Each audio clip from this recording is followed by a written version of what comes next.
Hello friends, कैसे हैं आप सब। एक बार पुनः आपके सामने जीव विज्ञान के नए वीडियो के साथ उपस्थित हुआ हूं। जैसा कि आप लोग जान रहे हैं, हम लोग को जीव विज्ञान के अंतर्गत कोशिका के विभिन्न कोशिकांगों के विषय में चर्चा कर रहे हैं। उसी कड़ी में आज एक नए कोशिकांग के विषय में हम लोग चर्चा करेंगे, जिसका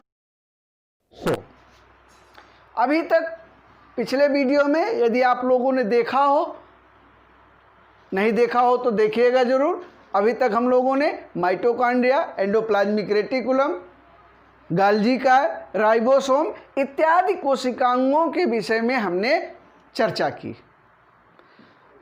आज हम लोग लाइसोसोम के विषय में चर्चा करेंगे। लाइसोसोम जो है वो जंतु कोशिका में पाया जाने वाला कोशिकांग है, लेकिन किन्हीं किन्हीं वनस्पति कोशिकाओं में भी पाया जाता है। लाइसोसोम की खोज, जैसा कि आप लोग जानते हैं, डी डुवे ने की थी। 1955 में लाइसोसोम की खोज डी डुवे ने की थी और 1974 में इनको नोबेल प्राइज प्रदान किया गया। नोबेल प्राइज का नाम आप लोग कई बार सुनते आए हैं। नोबेल प्राइज कुछ विशिष्ट क्षेत्रों में दिया जाने वाला सर्वोत्तम पुरस्कार है। जब किसी विशिष्ट क्षेत्र में कोई विशेष योगदान देता है तो उस समय नोबेल प्राइज प्रदान किया जाता है, नोबेल पुरस्कार प्रदान किया जाता है। इसके अतिरिक्त इन्होंने डी डुवे ने जो खोजा उसके लिए इनको नोबेल पुरस्कार दिया गया। जैसा कि अभी हमने आपको बताया, लाइसोसोम जंतु कोशिकाओं में अवश्य ही पाए जाते हैं। जंतु कोशिकाओं में कौन सी कोशिकाओं में अधिक मात्रा में? पैंक्रियाटिक सेल्स में, पैंक्रियास में। इसके अतिरिक्त ल्यूकोसाइट्स में भी पाए जाते हैं, लिवर सेल्स में यहाँ पर भी लाइसोसोम पाए जाते हैं और किडनी सेल में भी लाइसोसोम उपस्थित होते हैं। ये कुछ जंतु कोशिकाओं में पाए जाते हैं। इसके अतिरिक्त 1964 में एक वैज्ञानिक हुए पी मेटाइल। इन्होंने न्यूरोस्पोरा नामक कवक में लाइसोसोम की खोज की। याद रखिएगा, रिमेंबरिंग पॉइंट है ये भी, यह भी रिमेंबरिंग पॉइंट है, याद रखने योग्य तथ्य है और यह भी याद रखने योग्य तथ्य है। कभी कभी प्रश्न पूछा जा सकता है कि लाइसोसोम की खोज किसने की और पादप कोशिकाओं में लाइसोसोम की खोज किसने की। तो यदि कहा जाए लाइसोसोम की खोज सर्वप्रथम किसने की, तो डी डुवे ने की। और पादप कोशिका में लाइसोसोम की खोज किसने की, तो आप पी मेटाइल का रेफरेंस दे सकते हैं। उन्होंने किस कवक में? न्यूरोस्पोरा नामक कवक में लाइसोसोम की खोज की। देखिए, लाइसोसोम लगभग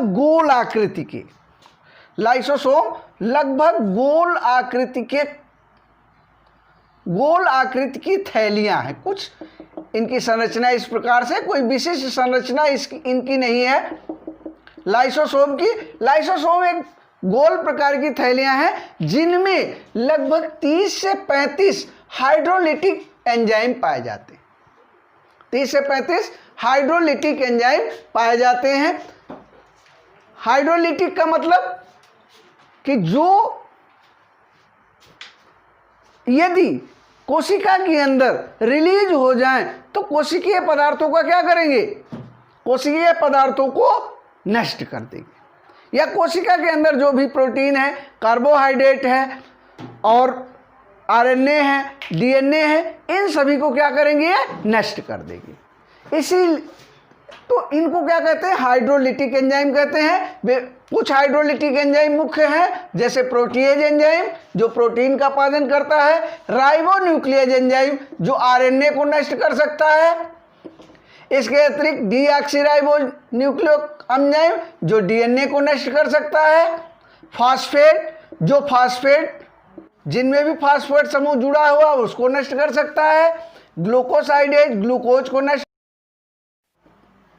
ग्लूकोज को तोड़ सकता है, सल्फेटेज जो सल्फर युक्त पदार्थ हैं, सल्फर युक्त जितने भी कोशिका में पाए जाने वाले पदार्थ हैं उनको ये नष्ट करने की प्रक्रिया कर सकते हैं। जैसा कि हम इसके नाम से ही जानते हैं, नाम में ही ग्रीक वर्ड है lysosoma. Lyso means digestive, digestive means जो पाचक है, क्या, बॉडीज यानी पदार्थ, पाचक पदार्थ है लाइसोसोम। यानी यदि ये किसी कारणवश कोशिका में फट जाएं तो इतने सारे एंजाइम मुख्य रूप से हैं जो संपूर्ण कोशिका को के जटिल पदार्थों को नष्ट करके सरल पदार्थों में बदल देगी और कोशिका क्या होगी, कोशिका समाप्त हो जाएगी। इसी कारण से लाइसोसोम को हम आत्मघाती थैली भी कहते हैं। क्या कहते हैं, आत्मघाती थैली या सेल की सुसाइड बैग, सेल की अंग्रेजी में सुसाइड बैग्स भी कहते हैं। यह भी रिमेंबरिंग पॉइंट है कि इस कोशिकांग को कोशिका की आत्मघाती थैली कहते हैं। तो लाइसोसोम को कोशिका की आत्मघाती थैली कहा जाता है या सुसाइड बैग कहा जाता है। इसके अतिरिक्त फिर हम लोग आ जाते हैं लाइसोसोम के प्रकार के विषय में जानते हैं। सबसे पहले जान लेते हैं लाइसोसोम का निर्माण कहां से होता है। जो लाइसोसोम का निर्माण है वो लाइसोसोम का निर्माण गाल्गी कॉम्प्लेक्स से होता है या हम कह सकते हैं गाल्गी बॉडी से। गाल्गी बॉडी से, गाल्गी बॉडी जब पढ़े थे हम लोग पिछले वीडियो में, हम लोगों ने गाल्गी बॉडी का अध्ययन किया था, तो उसमें हम लोगों ने कुछ इस तरह की संरचना दिखाई थी कि लाइसोसोम के किनारों के टूटने से वेसिकल्स का निर्माण होता है। कौन सी vesicle, secretory vesicles, secretory vesicles का निर्माण होता है। ये सेक्रेटरी वेसिकल्स क्या हैं, यही सेक्रेटरी वेसिकल्स लाइसोसोम में परिवर्तित हो जाती। तो लाइसोसोम का निर्माण कहां से होता है, लाइसोसोम का निर्माण गाल्गी बॉडी से या गाल्गी कॉम्प्लेक्स से होता है। लाइसोसोम के प्रकार हैं, देखिए लाइसोसोम 4 प्रकार के होते हैं। Primary lysosome, secondary lysosome, residual body और ऑटोफेजिक लाइसोसोम्स। ऑटोफेजिक लाइसोसोम, सबसे पहले हम एक एक लाइसोसोम की चर्चा कर लेते हैं। सबसे पहले हम प्राइमरी लाइसोसोम के विषय में चर्चा करते हैं। प्राइमरी लाइसोसोम, जैसा कि हमने आपको पहले ही बताया है कि लाइसोसोम बनते कहाँ से हैं, बनते कहाँ से हैं, गाल्गी काय के किनारों के टूटने से बनते। प्राइमरी लाइसोसोम गाल्गी काय के किनारों के टूटने से बनते हैं। तो जो सबसे पहले बनते हैं, हमने क्या बताया था, इसके किनारों से के टूटने से क्या बनती हैं, सेक्रेटरी वेसिकल्स, सेक्रेटरी वेसिकल्स बनती हैं। और यही सेक्रेटरी वेसिकल्स क्या कहलाती हैं, प्राइमरी लाइसोसोम कहलाती हैं। दूसरी है सेकेंडरी लाइसोसोम, दूसरी है सेकेंडरी लाइसोसोम। सेकेंडरी लाइसोसोम जब प्राइमरी लाइसोसोम किसी फूड वैक्यूल के साथ फ्यूज हो जाते हैं तब उन लाइसोसोम को हम क्या कहते हैं, सेकेंडरी लाइसोसोम कहते हैं। तीसरा आता है रेजिडुअल बॉडीज, तीसरा है रेजिडुअल बॉडीज। रेजिडुअल बॉडीज क्या है, रेजिडुअल बॉडीज क्या है कि जब इनमें अपचयित खाद्य कण जैसे माइलिन इत्यादि अपचयित खाद्य कण, अपचयित खाद्य कण यानी अपचयित फूड वैक्यूल्स। प्राइमरी क्या है? टूटे हुए किनारे, सेक्रेटरी वेसिकल्स है। सेकेंडरी क्या है? जब किसी फूड वैक्यूल के साथ फ्यूज हो जाते हैं। और रेजिडुअल बॉडीज क्या है? जब फ्यूज होने के बाद लाइसोसोम उनको पचा देता है। किसको? किसको पचा देता है? जो फूड वैक्यूल्स हैं, तो उनको हम रेजिडुअल बॉडीज कहते हैं। अगले हैं ऑटोफैजिक लाइसोसोम। ऑटोफैजिक लाइसोसोम क्या है? देखिए लाइसोसोम को हम आत्मघाती थैली कहते हैं। हमने पहले ही आपको बताया था कि लाइसोसोम क्या है? कोशिका की आत्मघाती थैली है। लाइसोसोम को हम कोशिका की आत्मघाती थैली कहते हैं।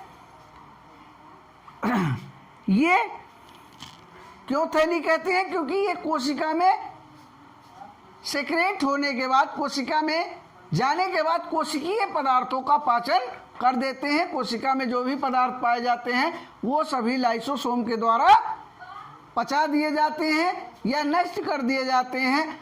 तो वो लाइसोसोम ऑटोफैजिक लाइसोसोम कहलाते हैं।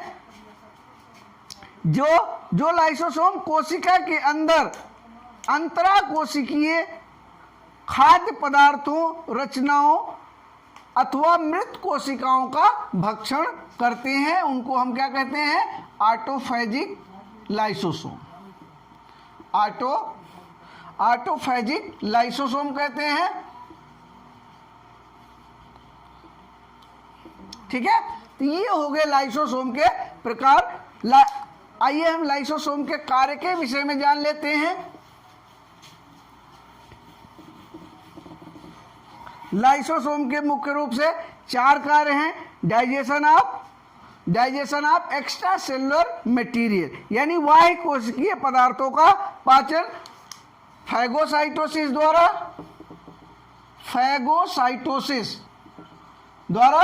और पिनोसाइटोसिस द्वारा। देखिए फैगोसाइटोसिस किसे कहते हैं? फैगोसाइटोसिस क्या है? अमीबा की संरचना जब पढ़ेंगे तो उसमें देखिए कोई भी फूड वो फूड वैक्यूल के रूप में आता। यानी अमीबा, सिंपल सी जल्दी से संरचना देख लेते हैं थोड़ी सी। मान लीजिए अमीबा के कोई खाद्य पदार्थ आ गया, अमीबा क्या करता है? इसको एक फूड वैक्यूल में बंद कर लेता है। इसी प्रक्रिया को कहते हैं फाइगोसाइटोसिस।